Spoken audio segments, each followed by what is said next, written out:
L'opération militaire a commencé il y a 4 semaines. Tout va comme prévu, selon le calendrier prévu. Les objectifs fixés au départ de cette opération militaire sont en train de se réaliser. Quand on parle de l'enlisement de l'armée russe, quand on dit l'armée russe s'embourbe en Ukraine, etc., il y a trop de spéculations sur ce sujet. En fait, vous ne comprenez pas une chose. Dès le départ, on a annoncé au monde entier, on ne vise pas les civils, on ne cible pas les objets d'infrastructure civiles. En Ukraine, on marche sur les œufs. On ne marche pas lentement, on marche prudemment. C'est autre chose. Mais il y a malgré tout des victimes civiles. Il y a des victimes civiles. On peut imaginer que dans chaque conflit militaire, il y a des victimes parmi les civils. Mais il faut toujours se demander d'où viennent ces victimes. Alors, quelle est la raison pour ces victimes? Alors, d'où viennent les tirs? Peut-être c'est les Ukrainiens eux-mêmes qui tirent sur ces gens. Pour quelle raison ils le feraient ça?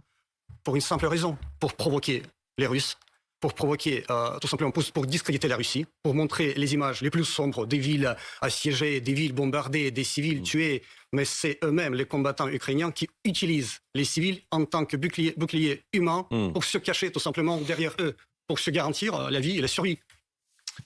Laure, pour revenir à vos plans, est-ce que vous pouvez rappeler un petit peu quel était le plan initial et en quoi vous estimez que vous avancez comme cela est prévu?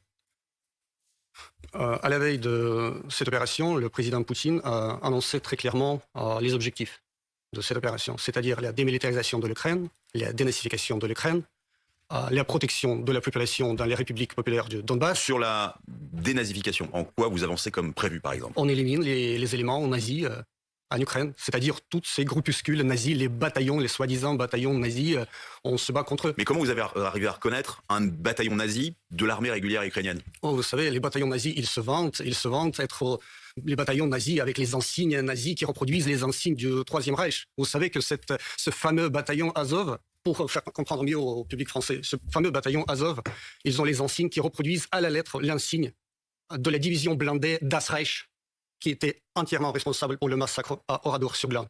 Vous pouvez vérifier, c'est à 100% pareil.